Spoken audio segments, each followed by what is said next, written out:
ನಮಃ. ಆತ್ಮೀಯರಿಗೂ ಕೂಡ ನಮಸ್ಕಾರ. 2025 ಜನವರಿ 14ನೇ ತಾರೀಕು ನೋಡಿ, ಪ್ರತಿ ವರ್ಷ ಈ ಒಂದು ದಿನಾಂಕ ವಿಶೇಷವಾದಂತಹ ಹಬ್ಬ ಬರುವಂತಹದ್ದು, ಅದು ಸಂಕ್ರಾಂತಿ ಹಬ್ಬ.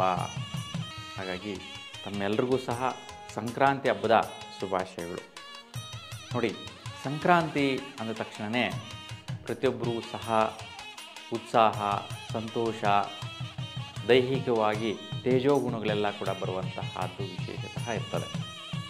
ಹಾಗಾಗಿ ಈ ದಿನ 14 ಜನವರಿ 2025 ಮಂಗಳವಾರದ ದಿನ, ಈ ದಿನ ಈ ಒಂದು ಸಂಕ್ರಾಂತಿಯ ವಿಶೇಷವಾದಂತಹ ಹಬ್ಬದ ದಿನ ಬರುವಂತಹ ವಿಶೇಷತೆಗಳೇನು, ಆ ಒಂದು ವಿಶೇಷತೆಗಳ ಅರ್ಥಪೂರ್ಣವಾದಂಥ ವಿಶ್ಲೇಷಣೆ ಏನು, ಇವೆಲ್ಲವೂ ಕೂಡ ನಾವು ತಿಳಿದುಕೊಳ್ಳೋದ್ರಿಂದ, ಆ ತಿಳಿದುಕೊಂಡು ಆ ಒಂದು ಹಬ್ಬ ಆಚರಣೆ ಪದ್ಧತಿಯನ್ನು ಅನುಸರಿಸೋದ್ರಿಂದ ವಿಶೇಷವಾದಂತಹ ಸಂಪ್ರದಾಯ, ಅದರ ಸಂಪ್ರದಾಯದ ಒಂದು ಸಂತೋಷ ಕುಟುಂಬ ಸಮೇತವಾಗಿ ಜನಸಮೂಹವಾಗಿ ಎಲ್ಲ ಒಂದು ವರ್ಗಗಳಲ್ಲೂ ಸಹ ಹಬ್ಬ ಹರಿದಿನ ಮಾಡುವಂತಹದ್ದು ಮತ್ತು ದೇವಾಲಯಗಳಲ್ಲಿ ವಿಶೇಷವಾಗಿ ಕಾರ್ಯಕ್ರಮಗಳನ್ನು ಮಾಡುವಂತಹದ್ದು ಈ ಒಂದು ವಿಶೇಷವಾದಂಥ ಹಬ್ಬ ಆಗಿದೆ. ಈ ಹಬ್ಬದ ವಿಶೇಷದ ದಿನ ಬರುವಂತಹದ್ದು ಪ್ರಮುಖವಾಗಿ ಉತ್ತರಾಯಣ ಪುಣ್ಯಕಾಲ ಸಮಾಪ್ತಿ ಆಗುವಂತಹದ್ದು. ಹಾಗಾಗಿ ಉತ್ತರಾಯಣ ಪುಣ್ಯಕಾಲ ಅಂದರೆ ಏನು ಅನ್ನುವಂತಹದ್ದು ಬಹುಮುಖ್ಯವಾಗಿ ನಾವು ನೋಡಬೇಕು. ಏಕೆಂದರೆ ಉತ್ತರಾಯಣ ಪುಣ್ಯಕಾಲ ಪ್ರಾರಂಭ ಆಗುವಂತಹದ್ದು ವಿಶೇಷ ನೋಡ್ತೀವಿ. ಧನುರ್ಮಾಸ ಪೂಜಾ ಸಮಾಪ್ತಿ ಆಗುತ್ತೆ. ನೋಡಿ, ಧನುರ್ಮಾಸ ಅನ್ನುವಂತಹದ್ದು ಒಂದು ತಿಂಗಳಿಂದ ಇರುತ್ತೆ, ಅದು ಸಮಾಪ್ತಿ ಆಗುವಂತಹದ್ದು. ಹಾಗೆ ಮತ್ತು ತರ್ಪಣಾ ವಿಧಿ ಆಚರಣೆ ಮಾಡುವಂತಹ ಪದ್ಧತಿ.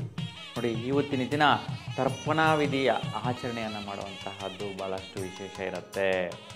ಈ ಒಂದು ವಿಶೇಷತೆ ಏನು, ಮತ್ತು ಸಂಕ್ರಾಂತಿ ಅನ್ನುವಂತಹ ಒಂದು ಪದದ ಅರ್ಥಪೂರ್ಣವಾದಂಥ ವಿಶ್ಲೇಷಣೆ ಏನು, ನೋಡಿ ಇಷ್ಟು ವಿಚಾರಗಳನ್ನು ನಾವು ಇವತ್ತು ತಿಳ್ಕೊಳ್ಳೋಣ. ನೋಡಿ, ಮೊದಲಿಗೆ ಉತ್ತರಾಯಣ ಪುಣ್ಯಕಾಲ ಅಂದರೆ ಏನು ಅಂತ ನೋಡಿ. ಉತ್ತರಾಯಣ ಪುಣ್ಯಕಾಲ ನೋಡಿ, ಸೂರ್ಯ ದಕ್ಷಿಣ ದಿಶೆಯಲ್ಲಿ ಸಂಚಾರ ಮಾಡ್ತಾ ಇರ್ತಾನೆ. ಯಾಕೆ? ಪ್ರತಿದಿನ ನಮ್ಮ ಭೂಮಿ ಪೂರ್ವ ದಿಶೆಯಲ್ಲಿ ಸುತ್ತುವಂತಹದ್ದು, ಪಶ್ಚಿಮಕ್ಕೆ ಅಸ್ತಂಗತನ ಆಗುವಂತಹದ್ದು. ಹಾಗೆ ಸೂರ್ಯ ಕಾಣಿಸ್ಕೊಳ್ಳೋದೇ ನಮಗೆ ಪೂರ್ವ ದಿಶೆಯಲ್ಲಿ, ಮತ್ತು ನಮ್ಮ ಭೂಮಿ ತಿರುಗುವಂತಹ ಸ್ಥಿತಿ ಪಶ್ಚಿಮದಲ್ಲಿ ಅಸ್ತಂಗತನಾಗುವ ರೀತಿಯಲ್ಲಿ ಕಾಣಿಸ್ತಾರೆ. ಈ ಒಂದು ಪದ್ಧತಿಯಲ್ಲಿ, ಈ ಒಂದು ರೀತಿಯಲ್ಲಿ ಭೂಮಿ ಚಲನೆಯಲ್ಲಿ 365 ದಿನಗಳ ಕಾಲ ವರ್ಷದಲ್ಲಿ ಸುತ್ತುವಂತಹ ಸ್ಥಿತಿ ಸೂರ್ಯನಿಗೆ ಅರ್ಧ ಭಾಗದ ಕಡೆ, ಅಂದರೆ ನಮ್ಮ ಭೂಮಿಯ ದಕ್ಷಿಣ ದಿಶೆಯಲ್ಲಿ ಸೂರ್ಯ ಕಾಣಿಸುವಂತಹದ್ದನ್ನು ದಕ್ಷಿಣಾಯನ ಅಂತೇಳಿ ಹೇಳುವಂತಹದ್ದು.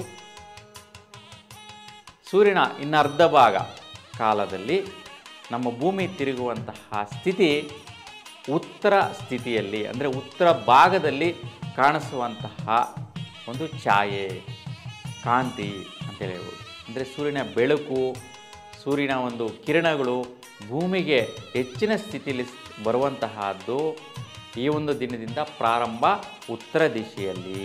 ಅದನ್ನು ಉತ್ತರಾಯಣ ಪುಣ್ಯಕಾಲ ಅಂತೇಳಿ ಹೇಳ್ತೀವಿ. ನೋಡಿ, ಉತ್ತರ ದಿಶೆಯಲ್ಲಿ ಸೂರ್ಯನು ಕಾಣಿಸ್ಕೊಳ್ಳುವಂತಹ ಪ್ರಾರಂಭದ ದಿನ. ಈ ಒಂದು ಸ್ಥಿತಿ 6 ತಿಂಗಳ ಕಾಲ ಇರುತ್ತೆ. 6 ತಿಂಗಳು ಅಂದರೆ ಜೂನ್ ಮುಗಿದು ಜುಲೈ ತಿಂಗಳಲ್ಲಿ ದಕ್ಷಿಣಾಯನ ಪ್ರಾರಂಭ ಆಗುತ್ತೆ. ಹಾಗಾಗಿ ಈ 6 ತಿಂಗಳ ಕಾಲ ಸೂರ್ಯನು ನಮಗೆ ಉತ್ತರ ದಿಶೆಯಲ್ಲಿ ಕಾಣಿಸ್ಕೊಳ್ಳುವಂಥದ್ದು.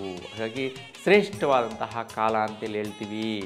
ಅದನ್ನೇ ಪುಣ್ಯಕಾಲ ಅಂತೇಳಿ ಹೇಳ್ತಾ ಇದ್ದೀವಿ. ಪುಣ್ಯ ಅಂತಂದರೆ ಈ ಸಮಯದಲ್ಲಿ ಏನೇ ಕೆಲಸ ಕಾರ್ಯಗಳು ಮಾಡಲಿ, ಏನೇ ಒಂದು ವಿಶೇಷವಾದ ಕಾರ್ಯಕ್ರಮಗಳು ಮಾಡಲಿ, ಶುಭ ಕಾರ್ಯಗಳು ಮಾಡಲಿ, ದೇವತಾ ಕಾರ್ಯಗಳು ಮಾಡಲಿ, ಗೃಹಾರಂಭಗಳು ಮಾಡಲಿ, ಗೃಹ ಪ್ರವೇಶಗಳು ಮಾಡಲಿ, ಅಥವಾ ವಿವಾಹ ಕಾರ್ಯಗಳು ಮಾಡಿಕೊಳ್ಳಿ, ಶುಭ ಕಾರ್ಯಗಳು ಯಾವುದೇ ರೀತಿಯಾದ ನಾಮಕರಣ ಆಗಿರ್ಬೋದು, ಒಂದು ಷೋಡಶ ಕರ್ಮಗಳೇನಿದೆ ಮನುಷ್ಯನಿಗೆ, ಅವೆಲ್ಲವೂ ಕೂಡ ಮಾಡೋದಕ್ಕೆ ತುಂಬ ಶ್ರೇಷ್ಠವಾದಂತಹ ಕಾಲಮಾನವೇ ಈ ಒಂದು ಪುಣ್ಯಕಾಲ.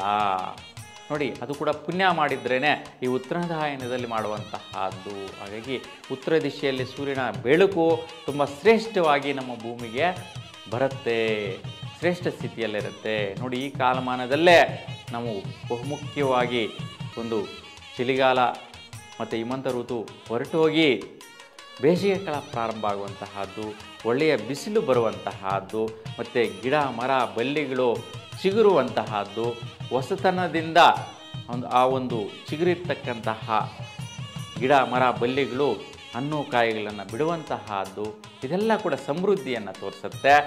ಈ ಒಂದು ಸಮೃದ್ಧಿಯಾದಂತಹ ಕಾಲಗಳು ಮನುಷ್ಯನಿಗೂ ಕೂಡ ಸಹಜವಾಗಿ ನೋಡಿ ಯಾವ ರೀತಿ ಪ್ರಕೃತಿದತ್ತವಾಗಿ ಗಿಡ ಮರ ಬಳ್ಳಿಗಳಲ್ಲಿ ನಾವು ಚೇಂಜಸ್ ನೋಡ್ತೀವಿ, ಕಾಲಮಾನ ನೋಡ್ತೀವಿ, ಏನು ಜ್ಞಾನ ಇಲ್ಲ ಬುದ್ಧಿ ಇಲ್ಲ ಅಂತಹ ಒಂದು ಗಿಡ ಮರ ಬಳ್ಳಿಗಳಿಗೆ ಕೂಡ ಪ್ರಾಣ ಇರ್ತಕ್ಕಂತಹದ್ದು, ಅವುಗಳ ಒಂದು ಬೆಳವಣಿಗೆಯಲ್ಲಿ ಬದಲಾವಣೆಯನ್ನು ನೋಡುವಂತಹದ್ದು ನಾವು ಸಹಜವಾಗಿ ನೋಡ್ತೀವಿ.